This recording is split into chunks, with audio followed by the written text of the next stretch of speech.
So, good morning, Frank. Good morning, Kristen. What are we talking about today? Today, we're talking about how to be successful marketing online.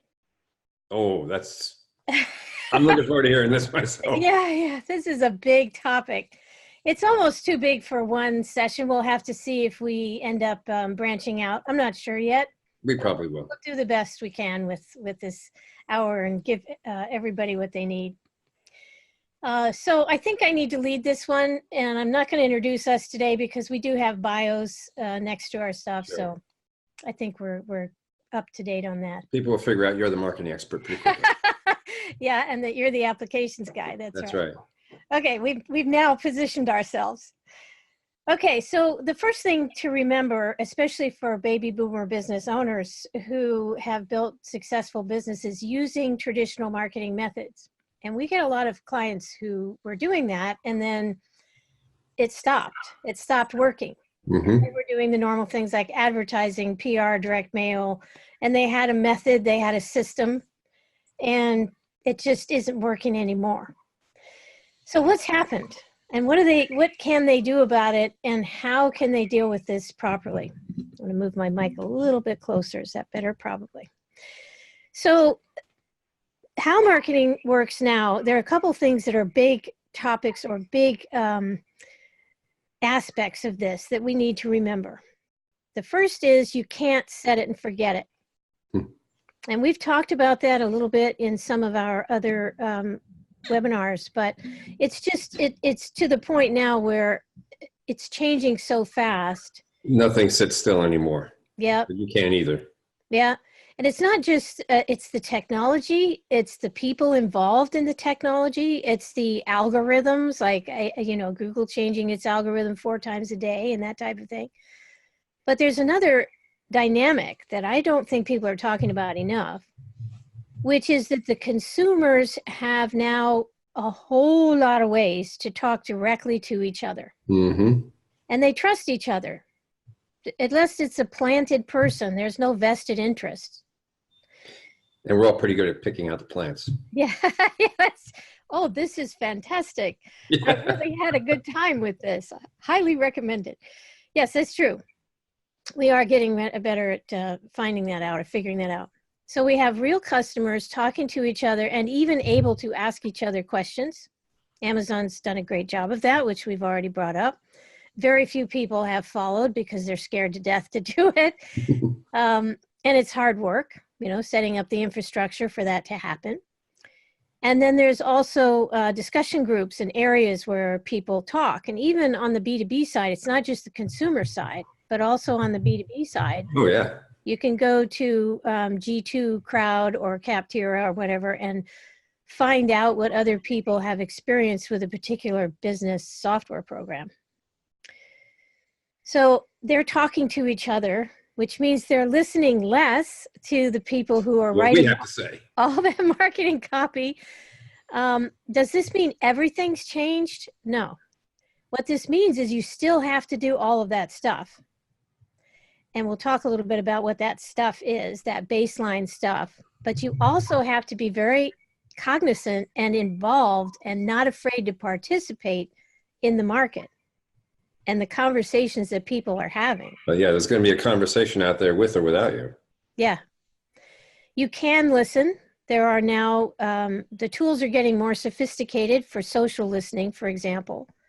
A lot of people have used Google, I think it's called Google Alerts, where you get an alert when somebody talks about your product or service. And of course, you can read your own reviews wherever you have put them or seen them. But there are a lot of third-party applications now that are making it easier for you to find and participate in those conversations. Now, the hard part about all of this for baby boomers, baby boomer business owners, and everybody actually, is it requires that you spend time listening. It's more work for us to do. Yeah. Trading off other work for it, it's just more work. Yeah. So typically what's been happening, and we offer this service here, is we have people doing the listening for you and then alerting you when something comes up that you do need to jump in and participate in. That's pretty cool.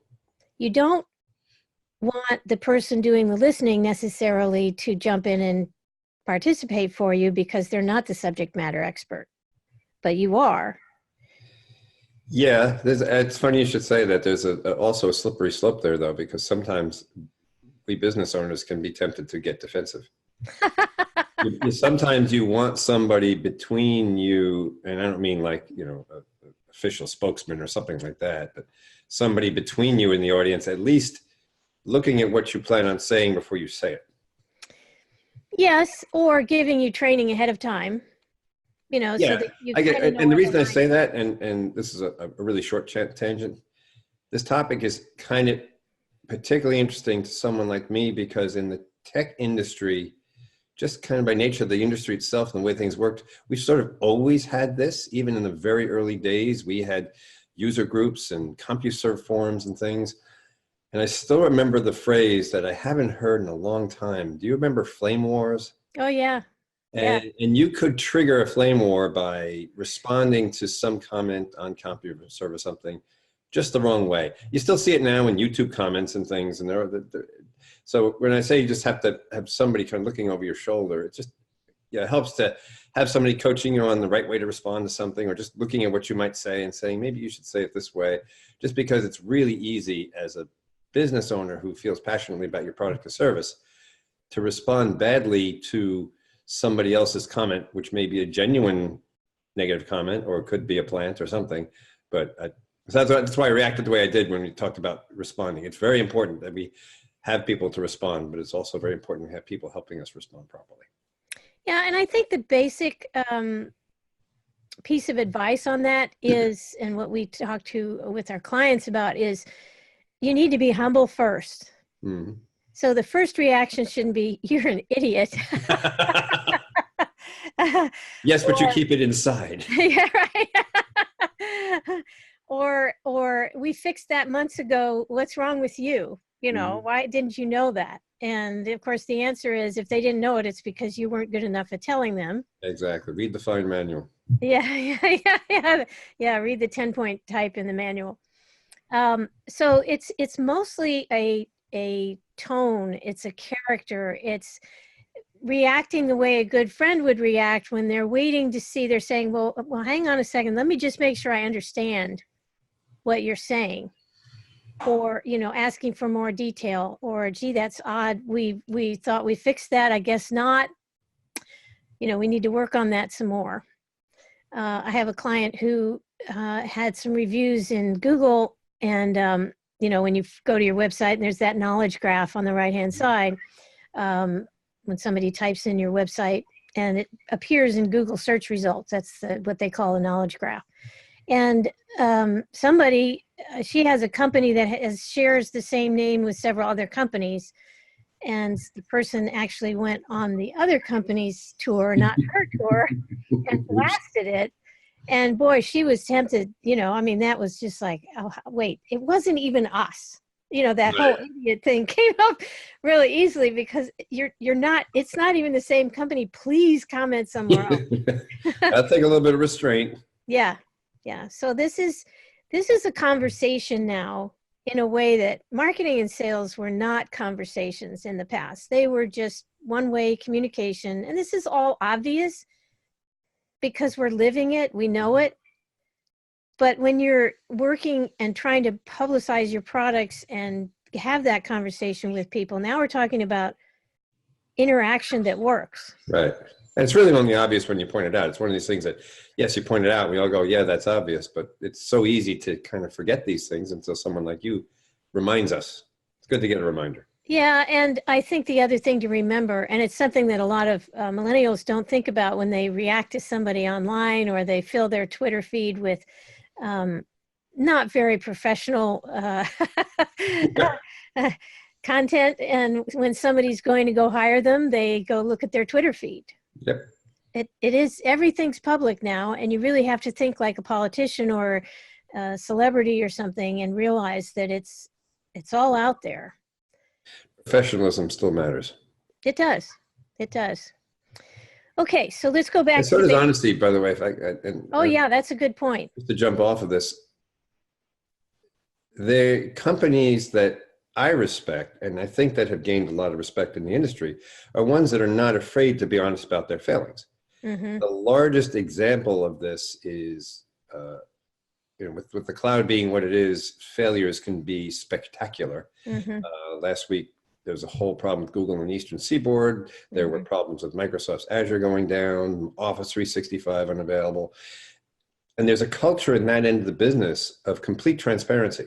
Mm-hmm. And all of those major providers, Amazon and Microsoft and Google, are really good about posting pretty detailed after action reviews when these things go wrong, saying, here's what happened, here's how that happened, here's how we figured it out, here's what we did about it, and here's what we're going to do to make sure it doesn't happen again. And people in the industry, again, I'm looking at this through the tech industry lens because that's where I live, but people in the tech industry respect that, and now to some extent expect it, that you're going to be honest about these things. If there's a problem, you own it and you deal with it and you resolve it and you don't try to avoid it. Yeah, I think that's a really good point, Frank. I think in the days of the Mad Men, sort of the 50s, 60s, 70s, and even the 80s, there was this tendency to try to make everything perfect and shiny. And now it's more people to people, and we all know we make mistakes. And I think even the best leaders from a company management perspective, or anything else actually, have that immediate knee-jerk reaction of, oops, okay, I blew it. Right. And now I've thought about it. Now I understand how I blew it. And here's how we're going to make sure that I don't blow it again. Or even taking responsibility for the team when it wasn't your fault specifically. And everybody in the company knows that it really wasn't your fault, but you've decided not to point the finger at anybody, which makes them respect you more. And that's true when a CEO says, my fault, even though somebody in the company made the mistake. It's my fault. I didn't do X. Buck stops here. The buck stops here. Yeah. So taking responsibility is a really big deal. We could do a whole series on baby boomer business owner leadership, corporate leadership. We probably should. Yeah, we probably should, in the day of digital transparency, because it is part of the whole digital transformation, which is what you and I are really trying to talk about at the highest level. It's not just about marketing. It's not just about your applications and your technology and all that. It's really the type of company that you are. That's right. Going to succeed with the types of customers that we have today and what they're expecting from you. And how you relate to your customers, because now not only do your customer that you're relating to feel that, everybody else sees it as well. Yeah, and you really can't hide anything anymore. Nope. Somehow or another, somebody's going to find out. For example, if I'm looking at a particular software program and I'm worried that it's not going to be what we want, and I have a particular question, I'll Google that and put the word problem after it.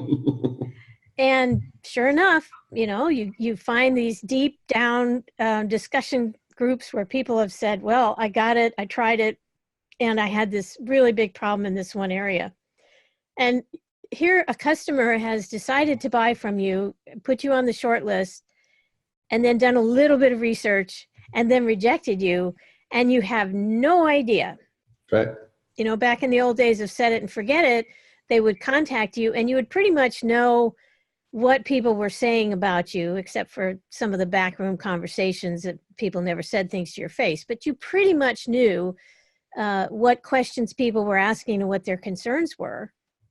And now the only way you can find that out is to go doing some deep research, the same kind of research that I just talked about, and see where you stand in the minds of customers, because that'll just knock you right out of the market. Yeah. If you're not Googling yourself on a regular basis, you're missing a lot. Yeah. And by the way, not all of this is new to the technology or the digital world. I mean, any self-aware business owner for years knows to call his or her own company every now and then and see how the phones are answered. Mm-hmm.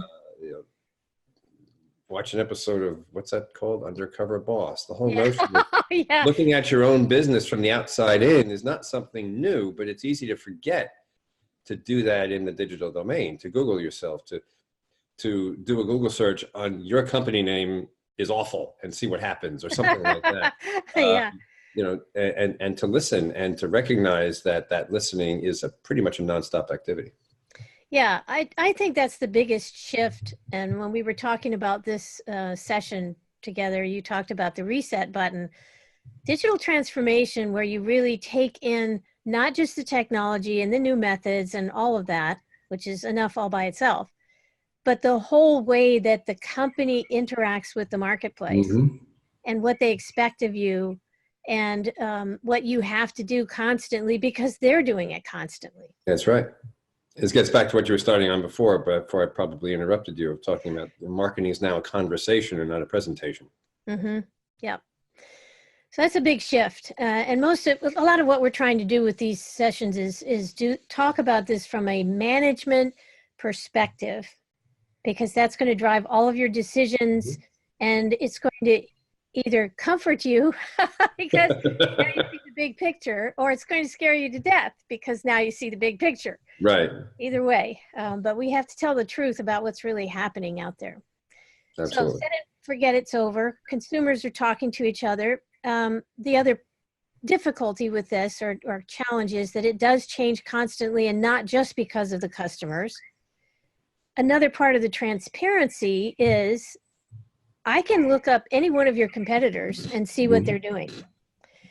I can see how many keywords they're being found for, and which ones led to clicks, which ones were most popular and landed them on first page of Google. I can see what they're spending on advertising and which ads are working the best.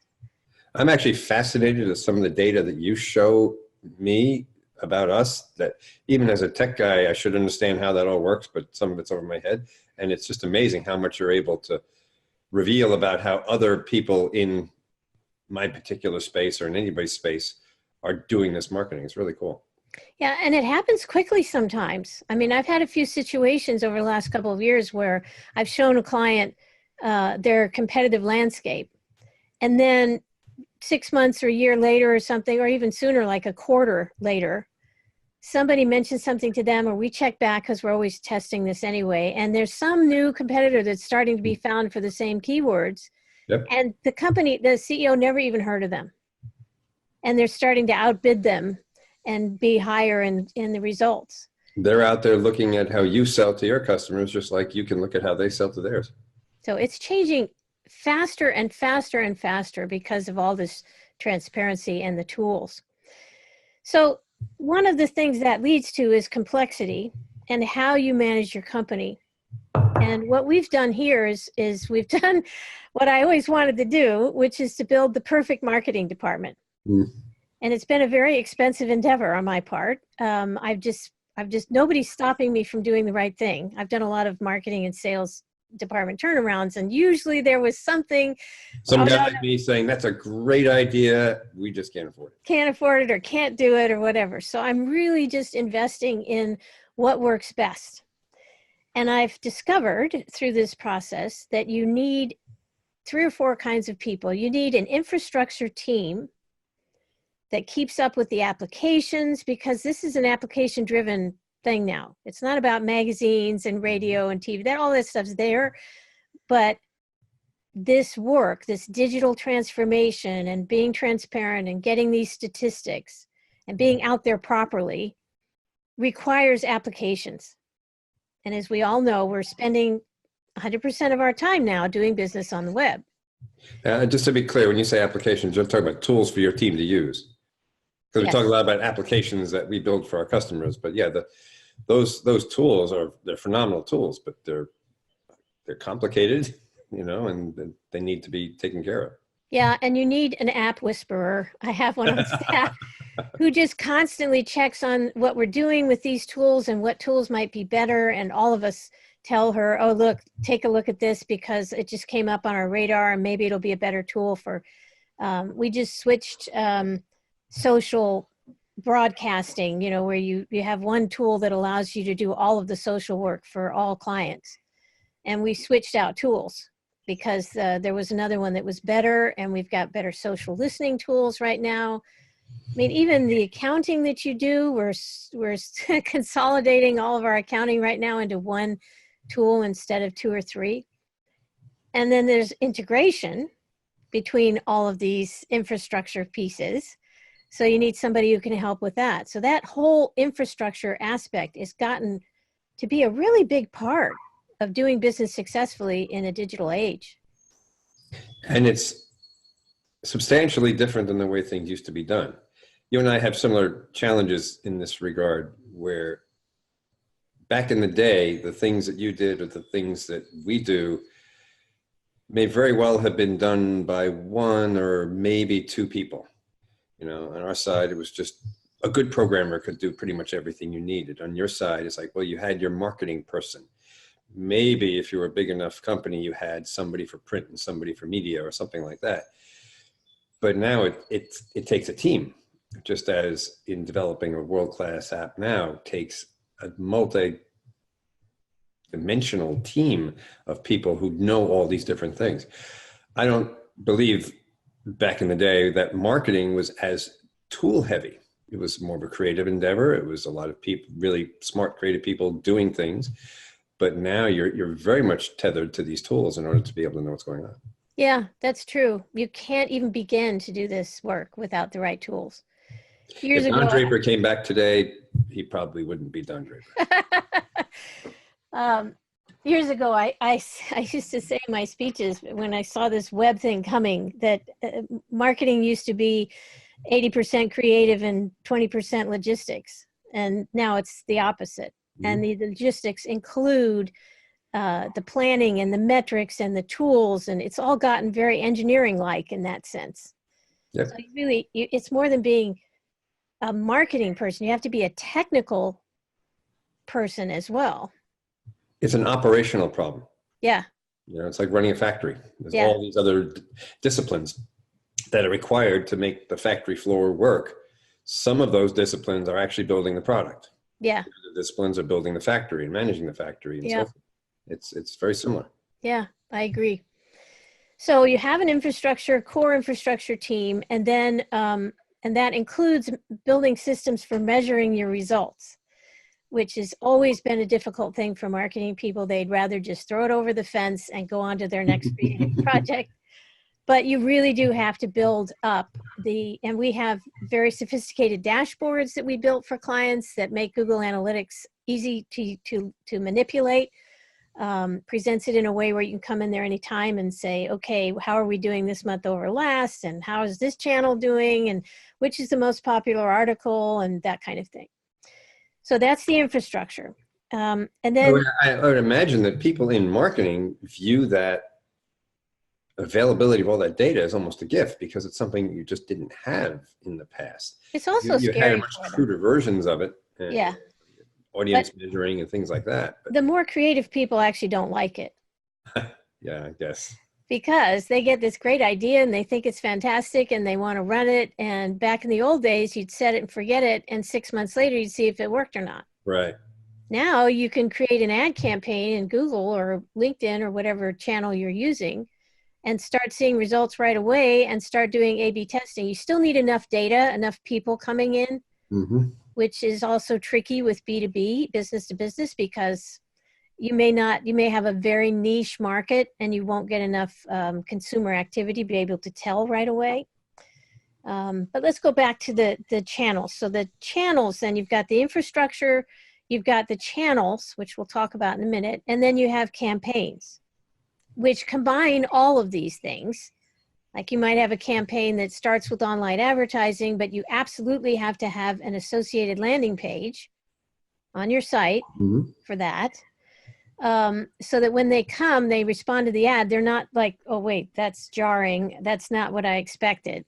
I want to be able to see the ad and say, oh, yes, and go right to that place where you can then take the next action. And that's more difficult than people think.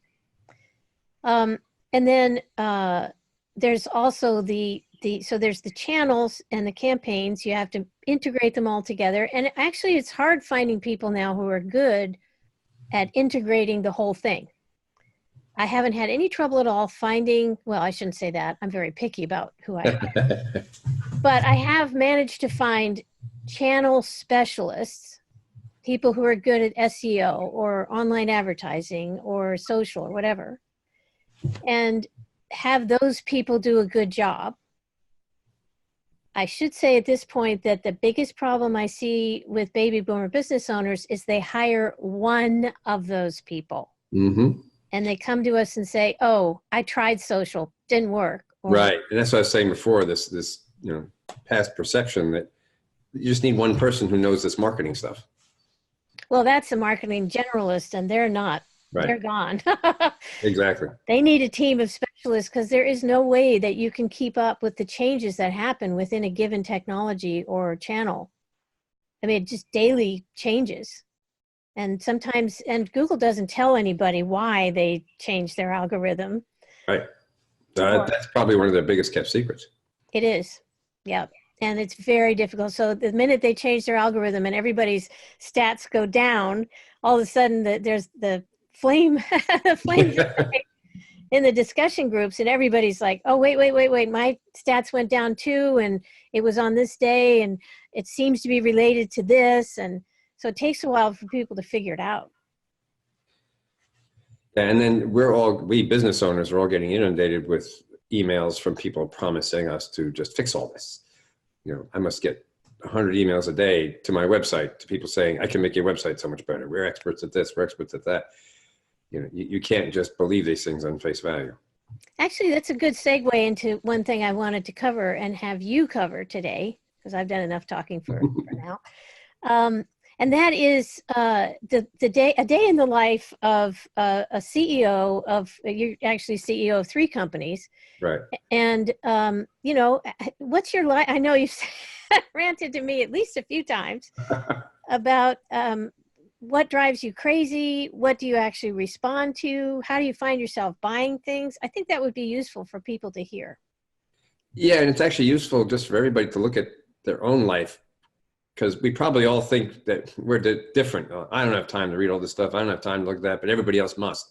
I think we're all in the same boat, and we're all getting hammered with contact requests from everywhere. And email, actually, I think one of the reasons things like Slack have gotten so popular is that email has gotten so noisy for all of us that it's hard to actually do decent work using email anymore. But I don't respond for the most part to email blasts. When people are writing me messages saying, hey, how about a call on Wednesday at 1 o'clock, Frank? All that, I immediately filter all that stuff out. Yeah. I do respond. You asked earlier, what do I respond to? I respond to things that look like they're going to teach me something. Mm-hmm. And I respect the ones who actually can craft a subject line that gets me to actually want to know more. Mm-hmm. That's hard, but it does work. And there are people doing that, because I will respond. I'll open something up and I'll read it. As long as it's giving me some kind of perceived value, I'll read it. I'll look at it. I might even reward it by clicking on the thing to go learn more and give an email address and download the white paper. Those are the things that will get me to respond. I get some of those on email. Unfortunately, a lot of them get lost in the noise. I actually spend a fair amount of time on LinkedIn and get more of that kind of value there. I'm not a Facebook guy. I'm not real hot on Twitter. I just find that there's too much noise. The signal to noise ratio in those things is just off, and I can't gain much from it because of so much other stuff that's in there. But LinkedIn is still holding on to the whole value proposition of providing useful, actionable information to subscribers. It gets a little harder as you get more people linked to you, but I do learn a lot there, and we'll spend actual time there looking for things. So that works. I still read things on paper. I like the printed magazines that still exist in my industry, and I'll use those. I might respond to a very well-crafted piece of, I don't like the term snail mail, a piece of postal mail that arrives on my desk can actually catch my attention more than An email could, if it's well done. And I'm not special. Everybody is pulled 6 ways to Sunday, and it's really, really hard to get someone's attention in a useful way. When you say educational or value, when there's value, drill down on that just a little bit, because one of the hardest things is figuring out what it is that people actually want. Yeah, I know. Is it a problem solution thing? Yeah, I'm kind of inquisitive anyway, and I think probably a lot of people in positions like ours are.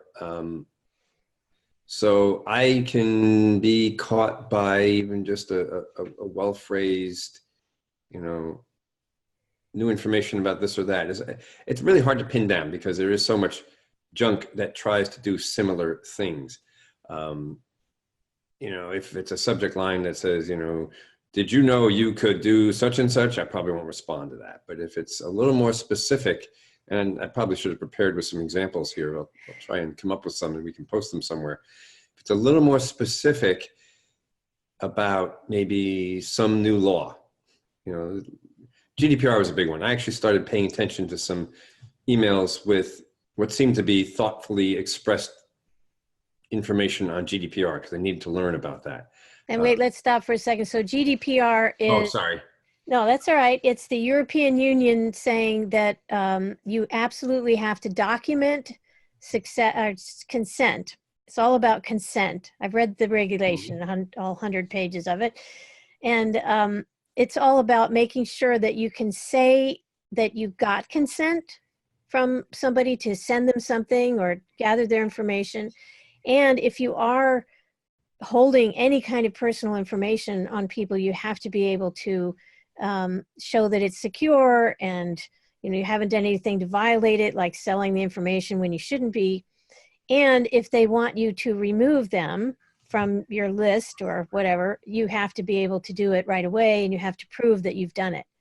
So it's all about documenting and making your consent auditable. And the reason it was such a big deal, it actually went into effect in 2018 on May 28th, I think. But it was a big deal for people because the penalty was 4% of your annual revenue or $25 million, whichever is higher. Yeah. And that got everybody's attention. And it was scary because if you had one customer, It does get your attention. Yes, it does. If you had one customer in Europe, then you had some responsibility to the GDPR regulations. So I suppose we ought to bring that up also, that this is part of marketing now. True. The regulatory aspect is part of this. Yeah, when you start talking about email, that's another tangent, I guess, but how to get hold of people, how to build an email list, what you're allowed to do with that email list once you have it, and all that is a whole. And that's actually why a well-crafted mention of GDPR would catch my attention, because it's a complex topic that is of importance to me because we build things on the internet that deal with people around the world. So that could catch my attention.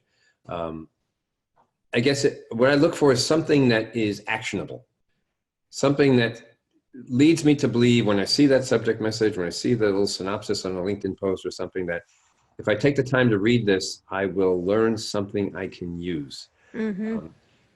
Yes, some things will catch me just out of curiosity. I'm very environmentally conscious, so I'll catch those things and I'll read those things.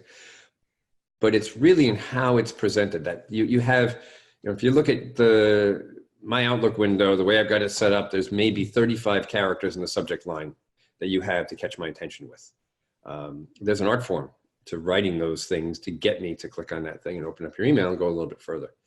Yeah, and bait and switch is a good way to have someone decide they'll never want to do business with you. Yeah. So if they say, oh, I guess you don't want to talk to me, and then you open it up, I've tried 3 times to get in touch with you, and you look back through your emails and it's not. They haven't. Oh, those, yeah, don't even get me started on all those things. I don't understand how any of those things work. They're, a half step above just plain old scammy emails, those, I guess you don't want to make money, Frank, kind of emails. But I'm even talking about the ones that will kind of frost me is if you take the time to write a good subject line to get me to click in, and then all that's there is, you know, just something about your product or an invitation to your webinar about your product without enough other information to convince me that that would be worth doing as well. And that's hard. I mean, you know, it's really hard to do that. It's hard to give just enough material to make somebody want more. But yeah, you have to avoid alienating your readers by doing that. Yeah, definitely. We could have a whole session on ethics. All right, so I want to talk a little bit about baselines because we could, again, go on and on and on about this whole thing. And into each subject, we could talk about email for an hour, probably. I'm sure we could. Yeah, but one of the things that makes today's marketing so difficult is that there are what I call industry baseline promises. So boats are supposed to float, airplanes are supposed to land when they're supposed to land, you know, only hit ground when they're supposed to. Food's not supposed to poison you and all of that. So those are like industry baseline promises. And in the marketing industry, we've actually gotten to a point where there is a baseline of things that you absolutely have to do before you're even in the game, before you can even compete. And it's a lot more than it used to be. You have to have a website.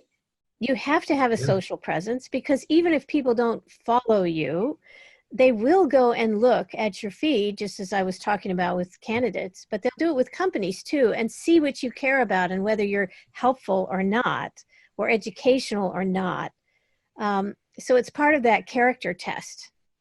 And I think character is really becoming a super big deal in all of this because of the transparency and the ability for people to scam people so easily and say they're familiar with you when they're not, and things like that. And instant experts, people say, oh yes, I've heard of that. And meanwhile, they're looking it up on Google. So they talk intelligently about it in the next few sentences. So there's a lot of that going on. So you really have to go out of your way to make it obvious that you understand the game and that you're in it for real. I mean, even little things like the copyright on your website should not say 2012. Right. And I just ran into a company like that. Yeah, all the time. Not a good idea. They assume you're asleep at the switch and nobody cares. Yeah, which creates all sorts of responsibilities. If you do the things you think you should do and you say, okay, we should have blogs on our website because people are looking for that kind of conversation, and we should probably have news items. And then if you do that and your most recent press release is from 2012, like you say, it makes it look like you're not really paying attention to your business. So you create more work for yourself by doing these things, but as you said, it's baseline expectations. Yeah, and also even just to appear on one of the top pages in Google, and nothing matters as much as the first page, you have to keep refreshing your content. Again, the age of set it and forget it is just not there anymore. Google looks at recency, and how long people spend on your site. And we have a client who's just gone through the roof with her search engine optimization. It's partly because it's a travel-based service, and she can write 1 million articles about different destinations and that kind of thing. But just doing that with the right keywords has really hockey sticked her whole SEO experience. It's harder to do that with B2B. And so one of the things I was going to talk about today is that business to consumer is a lot more straightforward in the digital age than business to business, especially if you're selling a service, as you well know. Oh, yeah. Yes, it's probably the most difficult and challenging thing to market today is selling a service, especially a B2B service, but even a B2C service. But selling products is a lot easier. The web is set up for it. We know what to do, and local matters now, mobile matters now. So part of the baseline is search. You need good content. You need to keep it fresh. It takes a long time to get in the top of the search engine results. So then you have to think about online advertising, which can get you on page 1, at least for some portion of the day until your budget runs out for that day. So there's that. There's the social, including listening. There's directories, which lead back to your site, and Google sees those as backlinks back to your site. You have to get out there and participate somehow. There's influencer marketing, where you go and find other people who are doing well in that particular market in terms of gathering an audience and teaching. And you need to be part of that and see if you get interviewed or write an article or something. And then there's the whole other side of this, which is account-based marketing, where you're reaching out to people, even using direct mail or email and outbound calls and that type of thing. And that's still a very difficult, because someone like you is very hard to reach and get your attention and not have you say, I mean, you're probably as good as all the other top executives at avoidance. Mm-hmm. Yeah, I didn't even think about the phone. We were talking before about all the things that inundate people like us, but the number and the number of phone calls are going up and up and up, and the quality of phone calls are going down and down and down. And everybody on the planet now has figured out how to spook voice over IP so that the caller ID always looks like it was down the street. Oh, yeah. No matter where they're calling from. So getting someone on the phone without being invited to get them on the phone is, it's almost impossible. There's a lot of rules now that we do follow. There are a lot of studies done that say you have to reach out 7 times before somebody actually pays attention to you, which seems like a big effort and a waste of everybody's time and expensive. So that's tricky. We're still trying to find the magic formula in account-based marketing. It's gotten harder and harder and harder. Well, I think when it works for me as a recipient of this stuff is when it's supported by other things. I can't remember the last true cold call that I responded favorably to, but a warmer call where maybe I did see something that you sent me or posted on LinkedIn, or I did decide to attend your webinar and learn about something, and then you followed up with me. That works well. Because you've done the work to develop a relationship with me. Mm-hmm. I'll take the call. Mm-hmm. And I could probably come up with some good stories of these things that have worked, and because I notice it and I appreciate it when it works, and I try to feed it back to you in our conversations about how to do it for me. And I think it's probably one of the best things you can do. Is we all have opinions on consumer marketing because we're all consumers of something. We see it all the time. It's not always easy to see how that translates into how you market your own product or services, whether you're marketing to other consumers or marketing to other businesses. But as you said, it's particularly hard with businesses. How do you put yourself in the shoes of your own customer to see how your things are being received? I look a lot at how other companies that I buy from work with me and try to learn from that. And that notion of painstakingly building a relationship with me works for me as a recipient, because I appreciate the effort that you're putting into it and your effort to teach me things and to give me value before you ask for something from me. And I'll respond to that. Mm-hmm. I have bought software. I just invested in a company that does account-based marketing to see how they do it and apply it and see what we could learn from it. And they came just, it wasn't something we found, they found us. And we did respond, and they've been very persistent, but not pushy.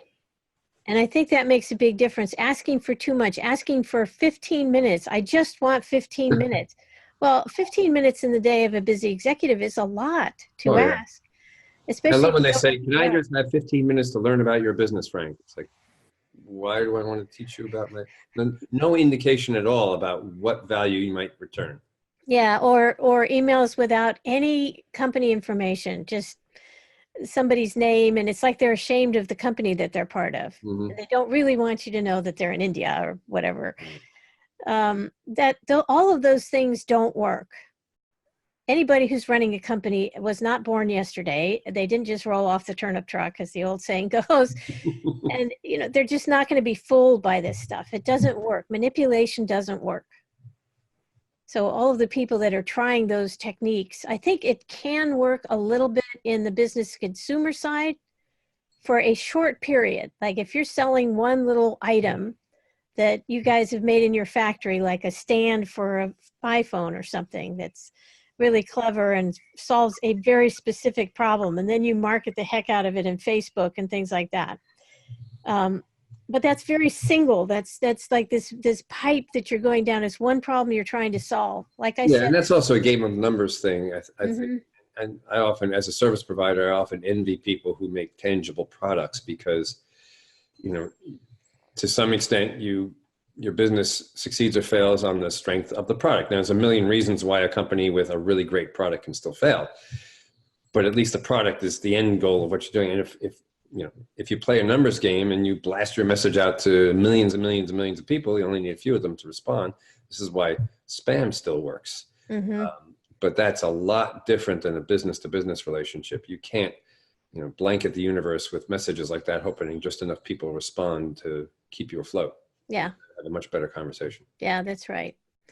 So we're wrapping up here, but one of the things I wanted to make sure we covered today was you and I often talk about how our job as marketers is to bring people to the company. Although I really believe that marketing is a promise, and you have to keep the promise. You've been saying that since your printed newsletter days, and that's one of the things I sort of hold really close is to always remember that your marketing message is the promise that you're making to the world of what you're going to do. And you better keep it. Mm-hmm. And in this day of transparency, if you don't, you're really in trouble. The world's going to know about it in about 2 seconds. Yep. All right. So one of the things that I wanted to make sure we covered here is the idea of the whole imagination idea, the reset idea, the fact that you're used to doing things the way you've always done them, and now you've got to really switch. And it goes back to what we were saying at the beginning, that this is not a minor shift. Digital transformation is a big shift. Right. It's a whole new way of doing business. And I can't remember what the example was that you were using, and I don't know if you want to talk about it now, but it was how a company was thinking about how their customers thought about the product, or there's some story you mentioned. Maybe we'll talk about it another time, but yeah, it was that they just hadn't even thought that this other thing. I'll give you an example. So here are companies that have data that say measures some item out in the public transportation market, and they're gathering all this data, but it never occurs to them that they could sell that data. Oh yeah, well that's okay. Yeah, I know what you're referring to now. That's a little different than what we're talking about here, but it's a good indication of how you used the word imagination before. Sometimes it's hard when you're just slogging through day by day, keeping the lights on, keeping the business running, to sort of clear your head and use your imagination and say, how could things be different based on the way the world is now? How could the business be different? And what you're referring to is this notion of the value of data. You can collect, and you talked earlier about the website traffic and collect, and there's mountains of data available through all that. But even in your own products today, whether your product naturally is in a position to return data because that's what you do, you collect data about things, but in the past, perhaps you just delivered that data to your customers, some big Excel file that they would use to mine it. But now you have the opportunity to give them tools to mine it in a way that perhaps that they didn't know, and you can help them do more and get more value out of their data by giving them the tools to do that.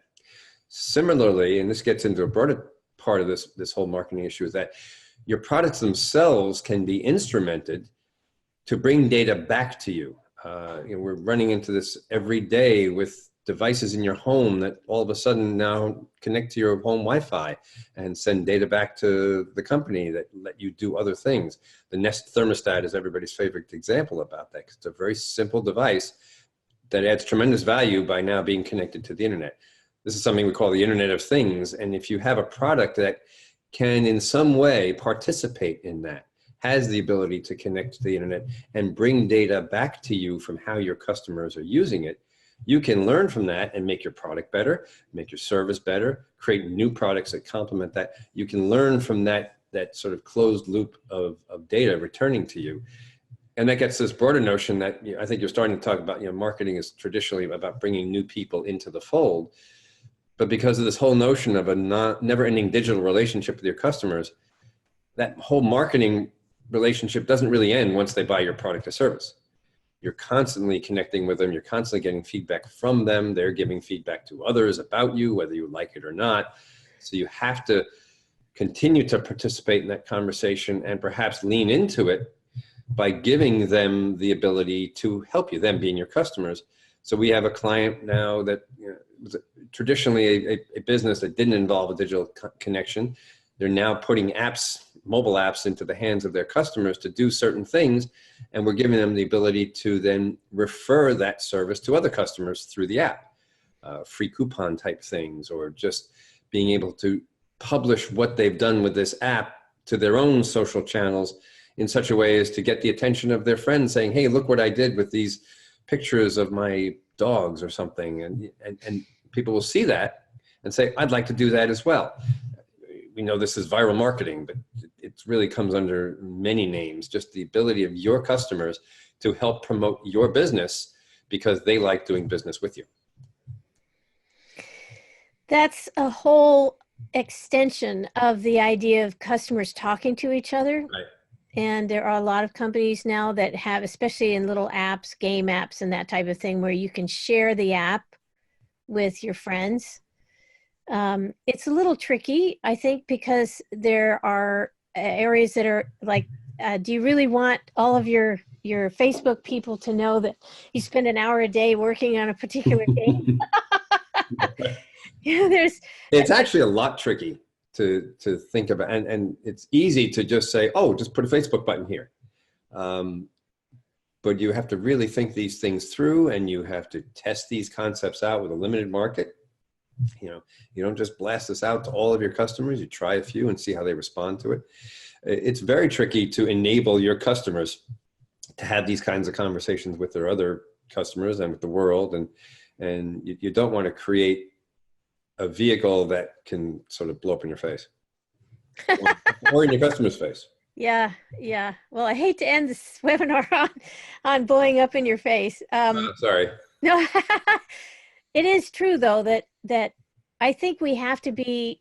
I don't like to use the word sensitive because I think leaders are definitely sensitive, but not in the wimpy sense. No. I think alert is probably alert's a good word. You have to be alert to sort of the second and third order effects of everything that you do, because it does scale out that way. It's a network.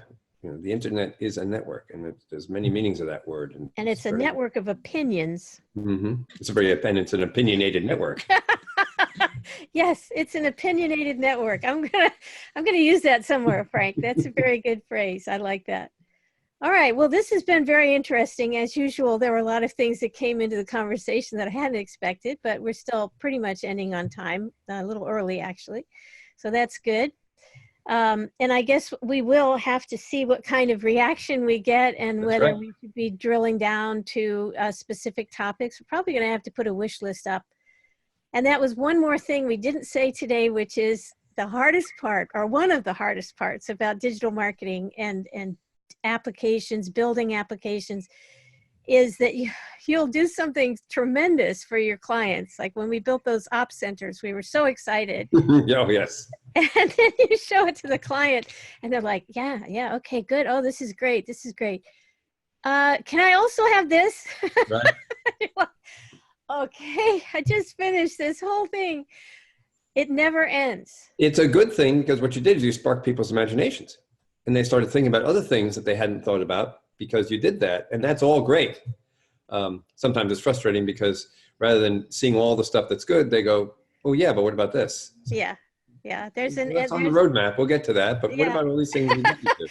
Yeah, and oh God, that's a whole nother conversation we talk about. And we might actually in our next session is the whole roadmap idea, and what do you do in phase one? I mean, even when we do websites for people, we really have to be careful about, this is what we're doing now, and we're going to get that all done, because you can take 6 months to build a website and never get it up. Right. We had a client that did that with a company, and they ended up spending like $50,000 and they never get it published. That's not good. Nope. You don't want that. So you want to just frame it and say, okay, we're going to do this. And then once we've done that, tested it, gotten it out in the marketplace, made sure quality control, all of that, then we start looking at phase 2. And that has to happen during the development process where you know which one is which. That's a really important point. It's something we do in application development as well, is you and I actually have the luxury of being able to structure projects that way just because of the nature of what we do that many business owners don't. You can't build a bridge in small steps. You have to do it. So getting back to the imagination, sometimes if someone's in a business where that's not an option, they may not think about, well, it is an option in other domains. And marketing is one of those domains. You can move forward in small steps, try things, test them, iterate over it based on the results. And the same thing is true in building applications and software. You can move forward in steps. So I would think that would make a good session. Okay. Thank you very much, Frank. Always a pleasure talking with you, listening to you. So have a great rest of the day. You too, Kristen. See you on the next one. Bye. Bye.